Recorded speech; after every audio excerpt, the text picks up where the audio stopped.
GrokTALK. GrokTALk.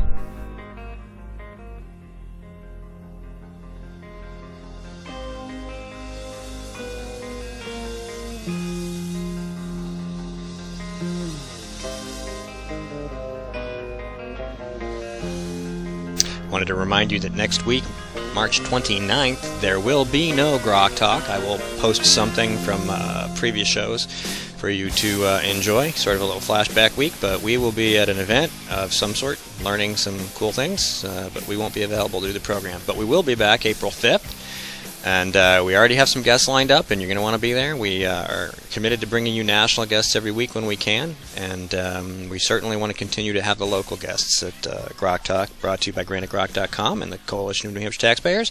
Remind you that we are on Facebook and Twitter. Just search Granite Grok so you can see the tweets and get a look at what we're doing all throughout the week without even having to go to the website. Correct.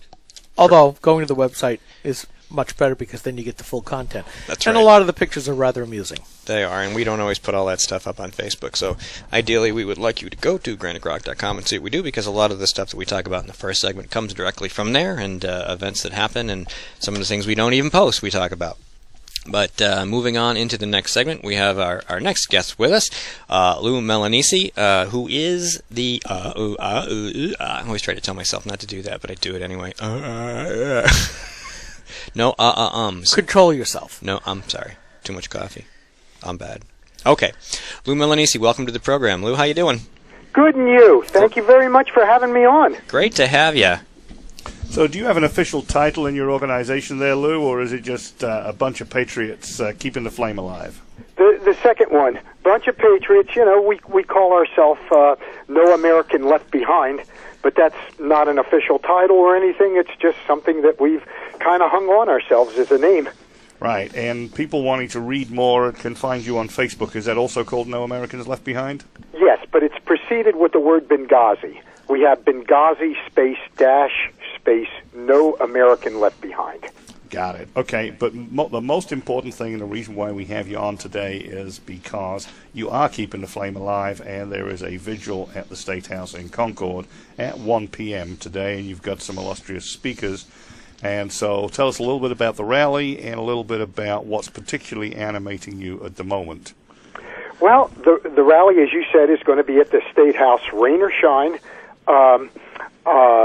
let's see, from 1 to 4 p.m., and yes, we do have a couple of speakers lined up. You know, we've always done it very, very ad hoc. I put the word out. We get a couple of us that are lined up to speak, and then what we basically do is we actually open the mic to people, because it is still a free country for a while, and we want to reap those benefits as long as we can. As far as what we're chasing right now, what I do all the time is, well, Paul Horvath, myself, and another one that's very, very instrumental in our group is Pat Murphy. I thank God for those guys. They've just been great. But what we always do is we focus back on the four heroes.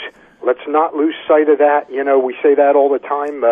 We all have animosities toward the way the administration has been going and hostilities, but really the focus is on those four heroes, and we don't want to lose sight of that. You know, they gave it all for us. And of particular interest this time that we're really hot on, a little over a week ago, the New Hampshire House voted on a resolution, House Resolution number 24, urging Congress to investigate the Benghazi incident. And we were really appalled that this was defeated by 191 to 85. Only 85 voted to have this done, to urge Congress to do this. And that's not even all the Republicans, is it? By a No, it isn't. Far cry. And this has got to really start raising some flags. Why? What are we covering up? I mean, I'm just waiting for Rod Serling, if he were still here, to introduce this as an episode of The Twilight Zone. I mean, nothing happened, folks. Nothing happened. You know, we've entered that area of time and space, and I just can't express how upset I am. I don't know why we would not be pursuing this to finally bring resolution to this question that has been burning for a year and a half. We're going to have to look at the roll call because there's at least 100 reps missing from that vote. We have 388 active House members. Yes. And this isn't even 280. It begins to look like a bunch of them couldn't be bothered, and that, frankly, is an indictment which really needs to be followed up. Yes. One of the things we're planning to do, I'm giving 2 homework assignments to anyone that goes there, and one of them is to question your state rep and find out how they voted on this. And if they voted against it, why they voted against it. That's what I really want to know. I could see it from the Democrat standpoint why they wouldn't do that, because this is a time of hyper-partisanship from the local level all the way up to the national level. And we can figure out well why the stonewalling is happening at the national level. But I have a feeling that the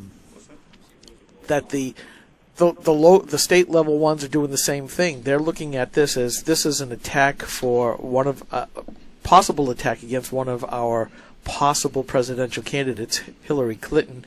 What difference does it make anymore? Exactly. And they want to make sure it doesn't make any difference.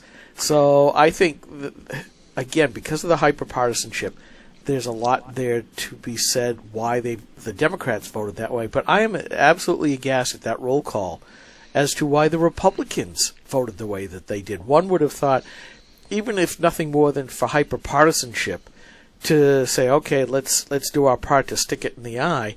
But that's the politics of it. But the more important thing is, four guys died. For yes. what? What was the reason? And these people were in the service of the U.S. government. They were our public servants, and we didn't take care of them. We used to go to war over other people taking our prisoners. The pirates of the Barbary Coast. Yes. And now it's sort of a so what? I know, and it just it weakens our credibility so much that we have no more credibility as far as supporting people. I mean, the last travesty that I really remember like this, and I wasn't alive then, but reading about the Hungarian insurrection of 1956. When Radio Free Europe had promised them that we would go in, and I mean, when you've got your diplomats over there, and Ambassador Stevens and such, we don't even think of that. Would you go in to support these people? Would you cut back in security, especially in a situation where you have a country that is this volatile? We just got a dictator out of. Basically a dictator, Gaddafi, out of office not too long ago. I mean, we deposed him. And the country is controlled by we didn't know what. There's various factions there. There's these martyr groups, February 17th Martyr Brigade, which is a group of basically vigilantes that are controlling eastern Libya. This is not an environment that is safe that you can just walk down the street. And you look at the other countries too, where you look at Iran during their Green Revolution, where we would have had the chance to make a difference against the theocratic mullahs that are running the place, and Obama pretty much just walked away. You look at Grenada, where Obama was backing the wrong person. That was the president that was thrown out because he tried to violate their constitution. We're walking out of Iraq, and look what's happening there. We're walking twice. Out of Iraq. We're walking out of Afghanistan. Look what's going to happen there. And it seems to be a case of abject surrender. And you're right, Lou. What is our credibility? And I can only say this is determined weakness, a phrase I've been using almost since day one of Obama's presidency, where he wants us to be weaker. And the fact that he does this to Americans just makes, it's a double win for him. It tells our enemies that we don't care, and he tells the American people, you don't matter. Exactly. And I mean, I've always grown up that you're in this country, you have an allegiance to the president, but the question is, who does the president have an allegiance to?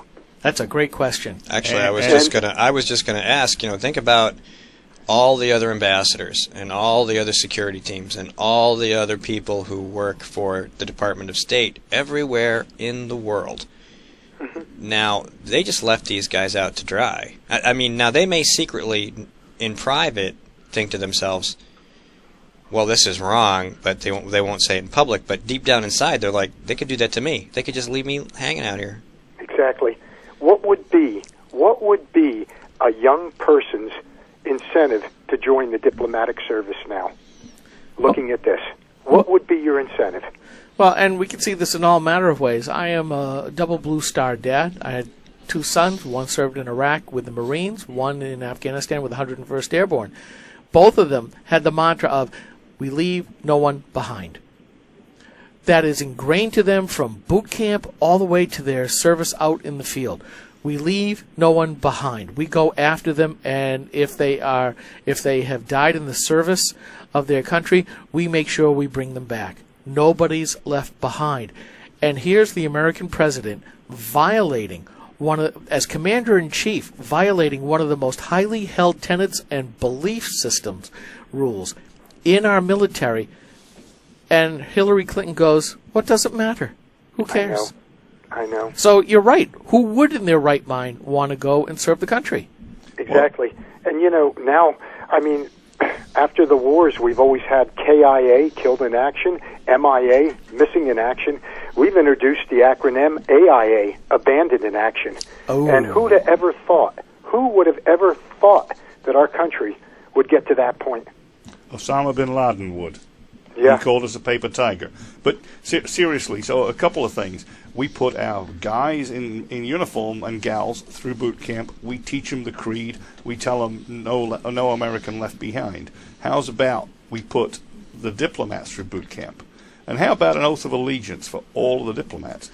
There's a reason why Obama's not qualified to be president. There's a reason why a couple of people like Marco Rubio are not qualified to be president. If you've got a parent whose nationality is not natural American, you may have split allegiances. Yes. And you take an oath of office to the Constitution and the country to protect and defend both against enemies foreign and domestic. That does not include abandoning your countrymen. That does not involve compromising your country's interests. And this is what these people are doing. We knew that the State Department was full of communist moles from top to bottom since 1935, but the White House? I know. You talk about getting in. Well, one of the things we learned from reading Roman history, a nation's biggest enemy is not that which is outside, it's which is inside, and that's what destroys it.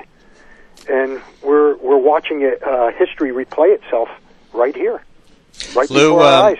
we're going to take a quick break right before I go to break, and then we'll be right back, so hang on, stay on the phone. I just wanted to bring this up before I left. If you and Obama were running away in the zombie apocalypse, he'd trip you so you could get away. We'll be right back. Steve McDonald here. You ever notice how Democrats like to create problems so they can then claim to solve them? Take Medicaid expansion, for example.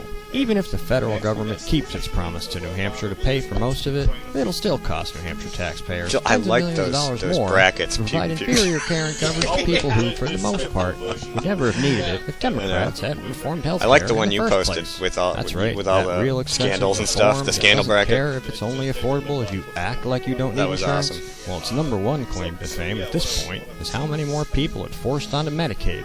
And that's only because Obamacare kicks tens of millions of people off the plan they liked and were told they could keep but couldn't. So Medicaid expansion was always part of Obamacare for a reason. Democrats knew all along that the Affordable Care Act was unaffordable and they'd need to make Medicaid bigger and more expensive. So when people got their plan kicked to the health care curb, they could still sign up for something, even if it was something as crappy as Medicaid.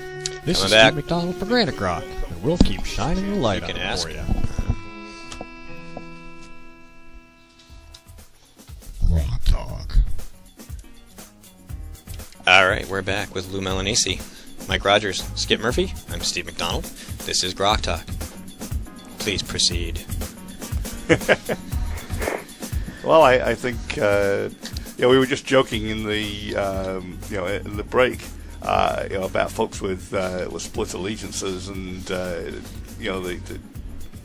determined weakness of Obama. Looking at all that's going on with Crimea, that when you're faced with a bear, the only thing you have to do is outrun the slowest. Well, Obama's proven that he can outrun Ukraine and save himself from Putin for now. Yeah. Anyway, back to you, Lou. Tell us more. Who you got coming on this afternoon? Is my friend Pat Murphy coming down? Pat will be there. Obviously, myself, Paul Horvath. We had a couple other speakers that were just not able to make it, due to family crises and such things as that. So when we get there and we see who shows up, I'm sure there are going to be other speakers there. We're never at a loss. That's for sure. We haven't been in the past, and this is our fifth vigil. The thing that makes this a little bit unique is we're doing it during the daytime. It's not a candlelight vigil, and we're doing that purposely to be a little more visible, and hopefully, if the weather is agreeable, we will engage more people that way. I wanted to add real quick, Lou, that I had Mike check on HR 24 to see if there was a roll call vote, and there was no roll call vote. So, like you said, everybody needs to reach out to their House reps, all of them, everywhere, and ask them if they voted for HR 24 and how they voted. And then we need to collect all that information and find out who's lying. Right, and some of these folks clearly just didn't care because, as Steve pointed out, the total number voting was well below 400. So that means that a bunch of them just couldn't be bothered to go, and that is shame. It is. It really is. I mean,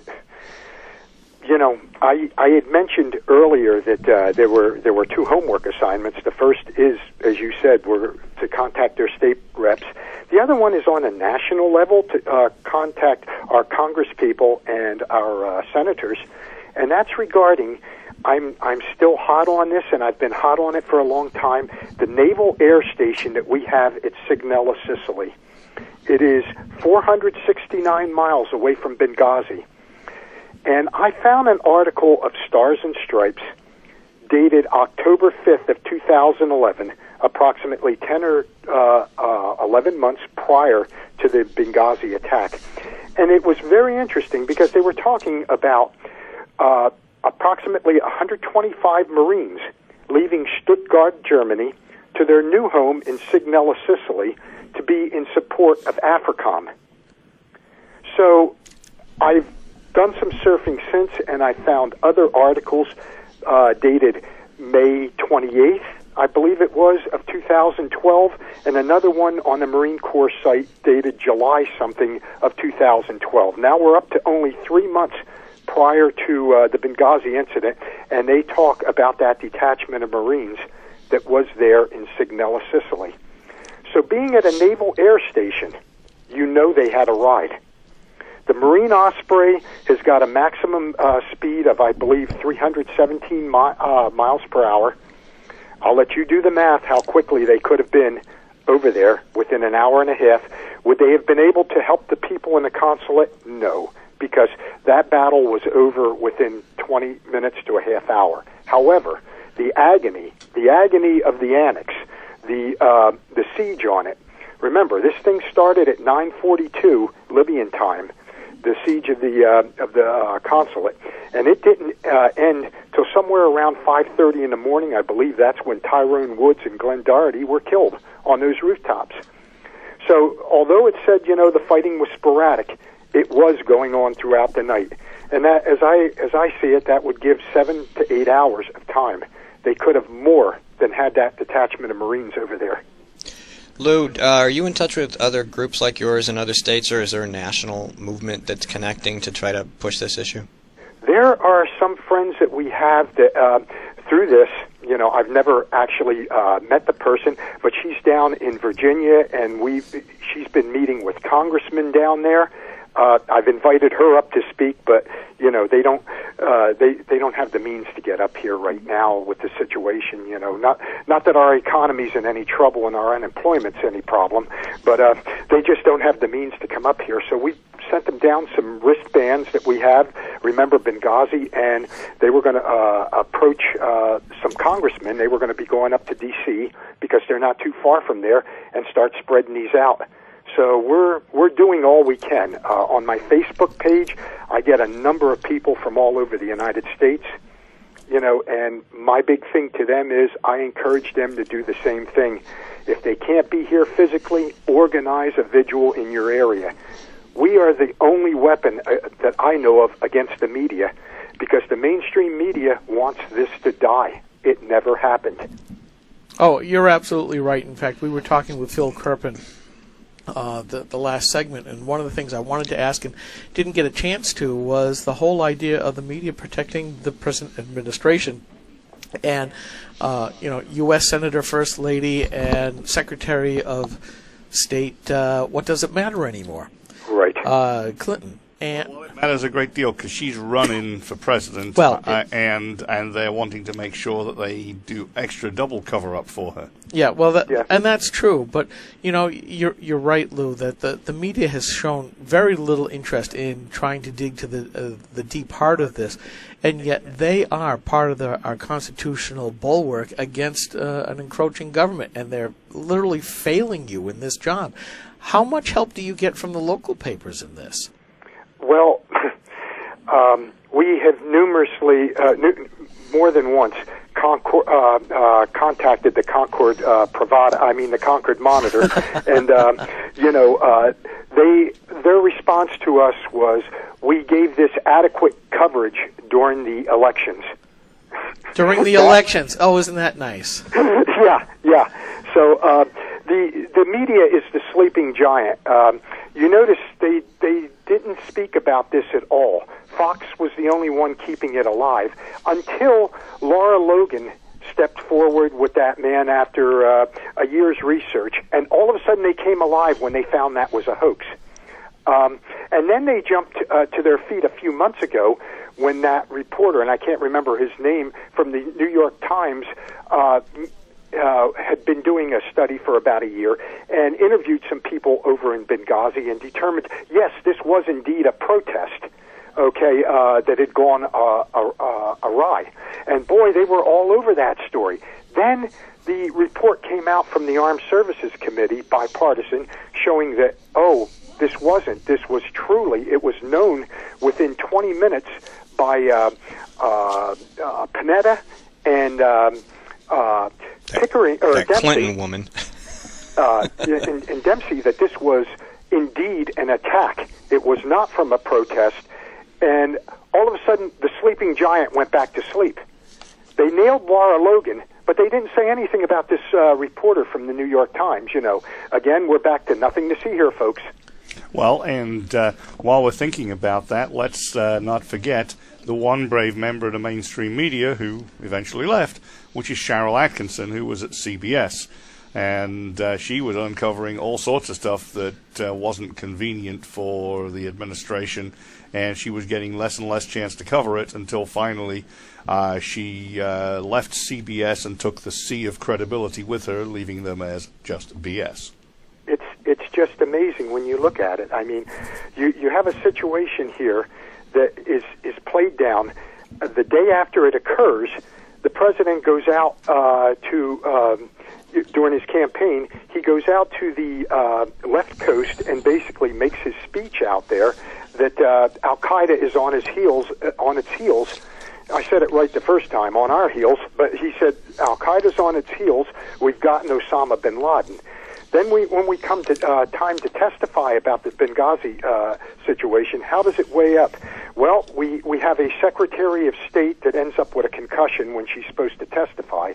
We have a general that was head over AFRICOM, Carter Ham, that did not give the stand-down order. He just said, remain where you are. Somebody please tell me the difference. We have director of the CIA, Petraeus, that, by the way, here's your girlfriend here now. You better watch what you say. Within a little while after the testimony, Panetta retires. But there's nothing covered up here. No, it just never stops. By the way, Cheryl Atkinson is SHARYLATKISSON, I believe. She has her own website where you can go, and she's got an entire page on Benghazi.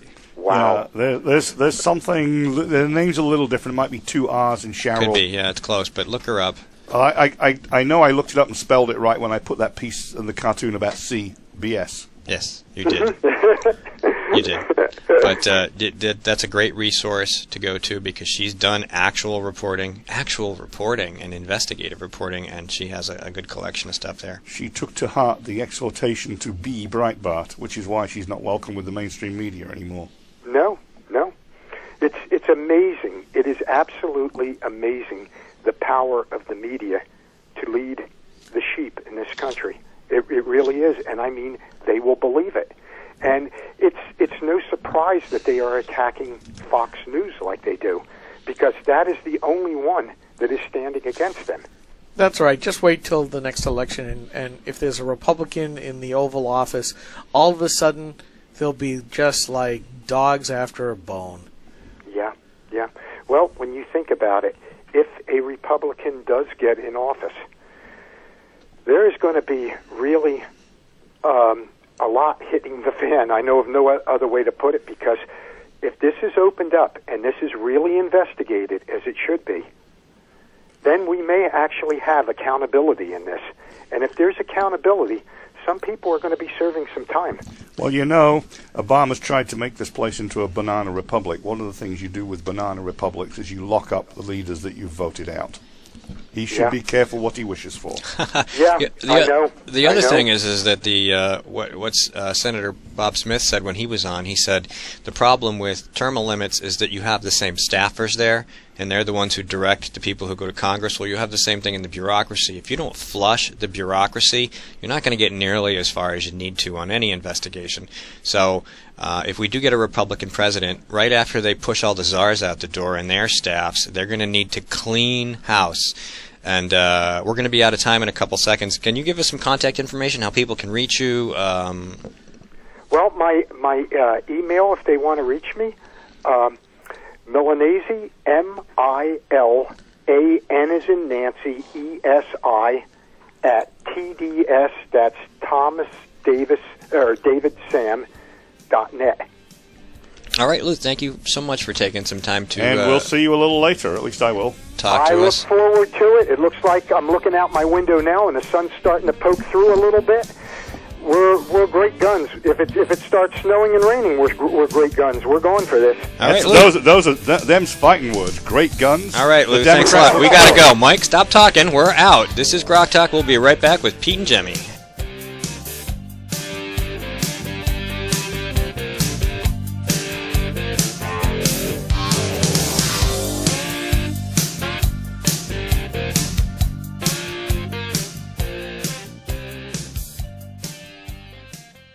GrokTALK. Steve McDonald here. You ever notice how Democrats like to create problems so they can then claim to solve them? Take Medicaid expansion, for example. Even if the federal government keeps its promise to New Hampshire to pay for most of it, it'll still cost New Hampshire taxpayers tens of millions of dollars more to provide inferior care and coverage to people who, for the most part, would never have needed it if Democrats hadn't reformed health care in the first place. That's right, that real expensive reform that doesn't care if it's only affordable if you act like you don't need insurance. Well, its number one claim to fame at this point is how many more people it forced onto Medicaid.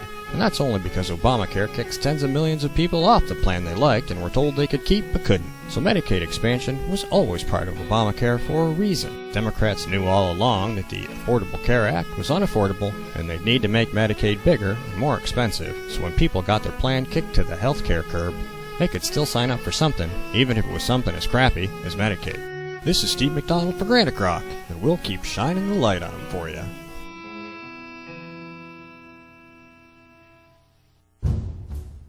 Hi, this is Rich Gerard, host of Gerard at Large in the Morning, the Manchester area's only locally owned, locally operated, focused, and interested, riveting radio show, heard live every Monday through Friday from 6 to 9 on 90.7 FM WLMW New Hampshire Family Radio, and available 24/7 live or archived at GerardAtLarge.com. Be sure to tune in. This is a coalition of New Hampshire taxpayers. We're located at 8 North Main in Concord, New Hampshire. This is a repository for all things conservative and municipal. So if you have a problem in your town, your school, your budget committee, the right to know law, and now the top of our list is voter fraud. You have a tip for us, some information for us, you want to join or help us out, cnht.org.